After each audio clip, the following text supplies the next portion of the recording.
All right, what's up guys? Hope all is well. Hope you're having an amazing day. In today's videos, we're gonna go over 16 lessons I wish I knew sooner that would have helped me tremendously when it would have came to my weight loss or my fat loss.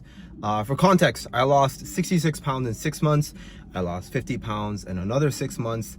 And then after that, I lost another 50 pounds as well. So I've lost 50 or more pounds 3 times in my lifetime. And a lot of the times I thought it was gonna be one fat loss hack or one fat loss tip that would have gave me those results. But today I made a list. Today I made a list of 16 lessons that I wish I knew, and I'm gonna go through all of them. So number 1, right? You can eat a lot more food than you actually think. A lot of the times when people are going into a calorie deficit, right? They're starting off at 1,400 calories, 1,500 calories, 1,300 calories, and you don't have to go that low in terms of your calories to see weight loss or fat loss.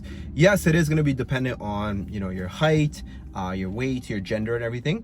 But what I always tell everyone is what you want to start off is have your body weight, right, in pounds multiplied by 12, eat that many calories. And then from there, you could see how your weight's adapting to it daily and weekly, and from there make adjustments. You always want to start off a lot higher in your calories, right, and then slowly work your way down as you're not getting results or plateauing, rather than instantly going to, you know, 1,200 calories, right?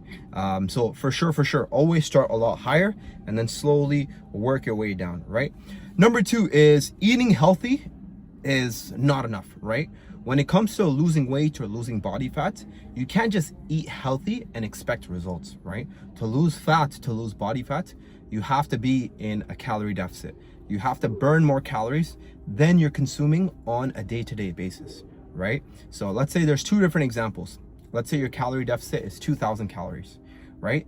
If you're eating 1,800 calories of pizza, brownies, cookies, right? Compared to eating 3,000 calories of like potatoes, rice, steak, tofu. If you're eating 3,000 calories of healthy foods compared to 1,800 calories of junk food, right? If your maintenance is 2,000 calories, that 1,800 calories of junk food is actually what's going to help you lose weight and lose body fat. Whereas eating healthy, 3,000 calories, 1,000 calories surplus, you're actually going to gain weight and gain body fat, right? So yes, eating healthy is a massive component of it, but I would say the cornerstone or the bottom of, you know, weight loss and fat loss, right, majority of it is going to be a calorie deficit. So eating healthy is simply just like not enough, right? Number 3 is going to be using a 250 method, right? So when we're looking at your day-to-day life, there's going to be a lot of events that come up, right? You're going to have birthdays, you're going to have anniversaries, you're going to have events, right? Outings with your friends or family. You always want to overestimate those calories when you're eating out, right? So if you go to an event, let's say your calorie deficit is 2,000 calories, right? What I would say is actually eat 750 calories that are tracked into MyFitnessPal. And that's what you want to hit, because you want to give yourself a little bit of a buffer. When someone else is making the food, when someone else is prepping the food, if they add a little bit of extra oil, right? Or a little bit of peanuts here and there, boom, you're gone over your calorie intake, right? So always give yourself a little bit of a buffer and always overestimate the amount of calories. And this is going to help you stay very consistent.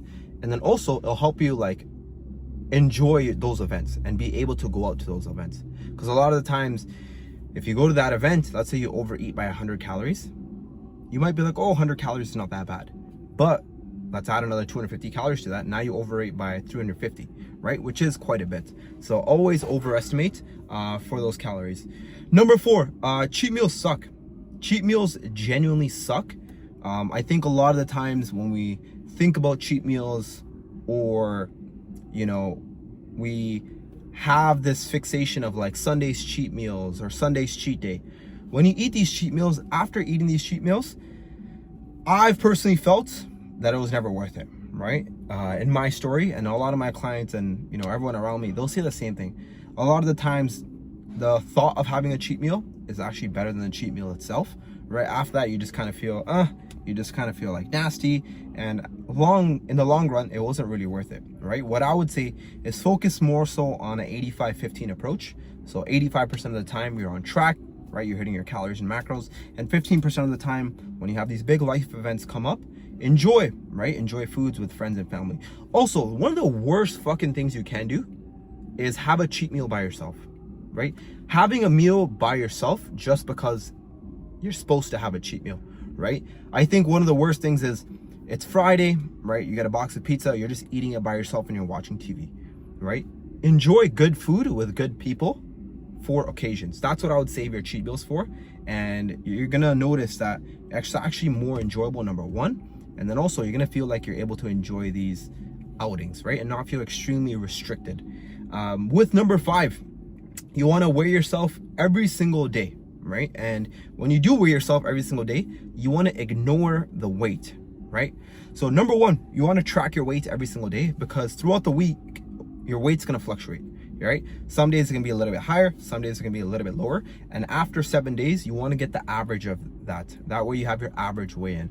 And then also the second part of that, when I said ignore the number, your actions on a day-to-day basis shouldn't be determined by that number, right? So if I woke up today and I weighed 0.3 pounds heavier, I'm not gonna be like, oh, fuck it, what's the point? You know, I can't lose weight, it's not for me, this and that. I'm just gonna stop, right? And I'm gonna completely change my actions and I'm actually gonna eat more food. No, right? You wanna stick to the game plan for the whole entire week, couple of weeks, couple of months, no matter how the weight is, but you definitely wanna track your weight daily. That way you have more data. More data is never a bad thing. Number 6, you wanna hit your daily protein intake. You wanna hit your protein goal, right? So how do you get your protein goal? What you wanna do is your body weight in pounds times 0.8 to 1.2. For example, if you are 100 pounds, right, which is very small, but it's an easy number. If you're 100 pounds, have 80 to 120 grams of protein every single day, and make sure you hit that, right? Protein is gonna help you stay a lot more full, help you build more muscle, which is gonna speed up your weight loss, your fat loss, right? It's gonna make the dieting process a lot easier, and then it's just gonna help you stay a lot more on track, right? Number 7, you can't quit. Literally, I will say that. Number 7 is you can't quit. One bad meal, right? One missed workout, 1 day of bad sleep, this is not gonna ruin your progress at all. In the grand scheme of things, it's not gonna fucking ruin your progress at all, right? In a week, let's say you have 3 meals a day for 7 days, that's 21 meals. If you have 2 meals that are off or 2 bad meals, you're still 90% on track, right? And I think a lot of the times people have this all or nothing mindset, and that's not how life works. And that's not how fat loss or weight loss works, because you are gonna fuck up, right? It's inevitable. You are gonna make mistakes and you are gonna fall off track. So don't worry if that happens. You just need to make sure that you stay consistent and you continue to keep going. Number 8, if you're not losing weight, it's not working, right? If you're not losing weight, you're not losing body fat, you're simply not in a calorie deficit, and you need to increase your calorie deficit, or you need to take more steps or do more activity, right? The biggest mistake with this, I think a lot of times people will diet, or they'll start their plan for 1 week, and after 7 days, they're like, oh, I didn't lose weight. Fuck it, I'm gonna drop my calories, right? What you need to do is you need to stick to a plan for a bare minimum of 3 weeks, right? With a 95% compliance or higher. After 3 weeks, if you don't lose weight, then you're in a true plateau. Then you have 2 options. Either number 1, you increase the amount of activity you're doing. You do more cardio, you do more steps, you do more workouts, or number 2, you drop your calories, right? Simple as that, right? If you're not losing weight, you're not losing body fat, it's not working, right? But you have to give it time for it to work. You can't do something for 2 days and you're like, it's not working, fuck it, I'm gonna do this. Number 9, you need to take progress pictures, right? Make sure every single week you're taking progress pictures in the same exact lighting, the same exact pose, and the same exact state. What do I mean by state? Every Sunday, right? You want to make sure when you wake up, after you go to the washroom, this or that, you take it in the same exact place and everything. That's the same state. You don't want to take one progress picture where Saturday night after you went out with your friends and family, you take it. And the next week you take it on Monday, but you're outside in natural lighting, right? It's going to be very, very hard to make these side-by-side comparisons to actually see progress, right? So if I was to take a progress picture like this, right? I'm going to sit in this position, have my hands by my side, look in front of me. Right, I'm gonna take a progress picture like this in this angle, right? I don't want to take a progress picture like this 1 week, and the next week I'm in this position, right? And the next week I'm in this position, because these progress pictures, when you compare them, it's gonna be very hard to compare. So you want to standardize the progress pictures as much as you can. Number 10, Hunger management.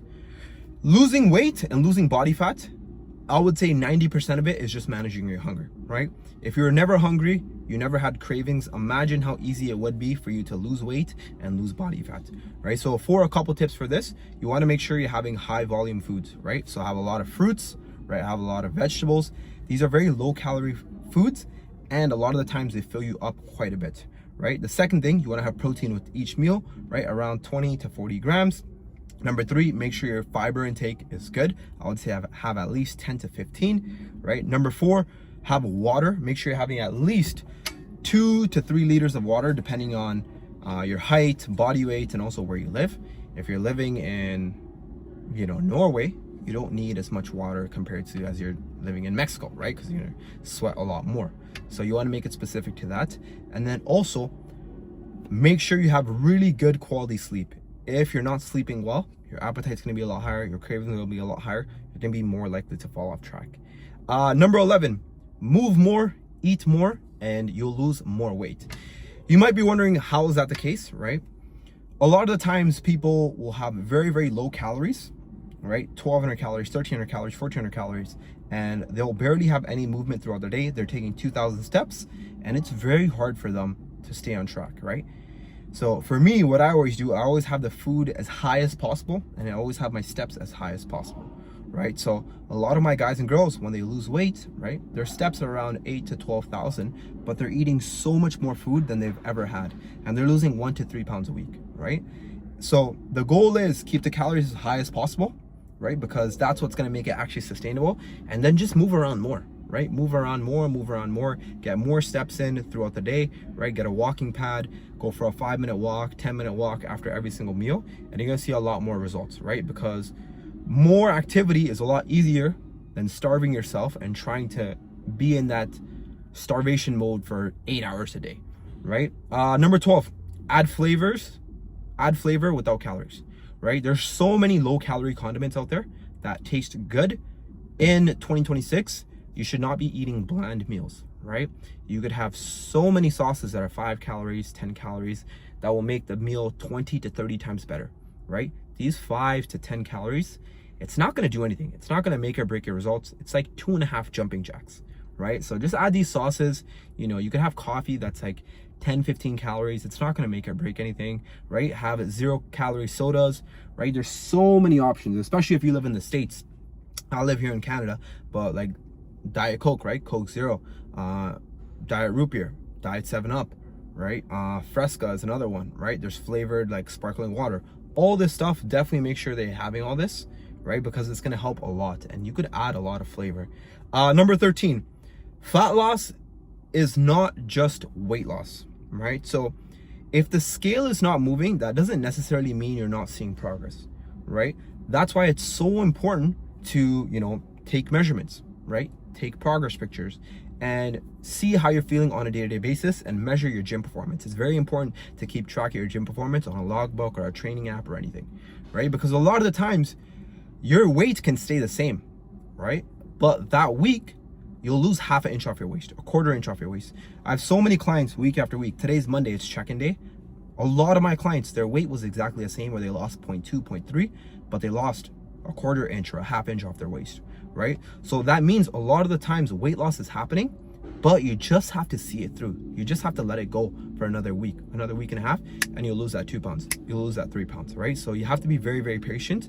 Just because weight loss is happening doesn't mean fat loss isn't happening.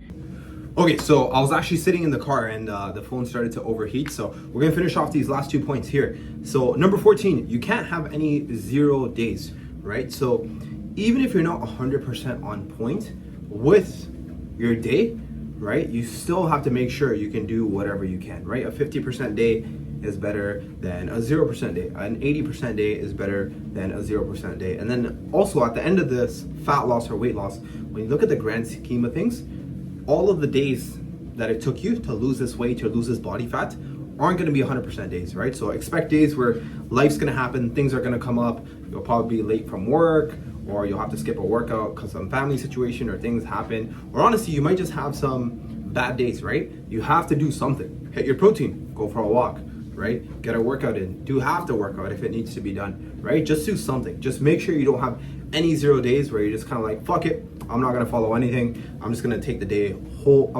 whole day off, and then I'll start fresh tomorrow, right? And number 15, the best fat loss plan, the best weight loss plan is the one that you can stick to, right? Everyone's life is different. Everyone's situation is different. So you need to make sure it's specific to your lifestyle. That way, number one, it's sustainable. And number two, once you hit those goals and once you lose all that weight and that body fat, you can actually maintain it for the rest of your life, right? One of the worst things that you can do is go on YouTube, go on Google, find someone else's weight loss or fat loss plan and just try to copy it, because it won't be sustainable, right? And that's pretty much it. So those are 15 rules or lessons that I learned, which if I knew, it would have made my journey of losing 66 pounds, 50 pounds a couple of times a lot easier. So hope this helped. Hope this video brought you some value. If it did, drop a comment, like, comment, subscribe, and yeah, I'll see you guys on the next one. Thank you.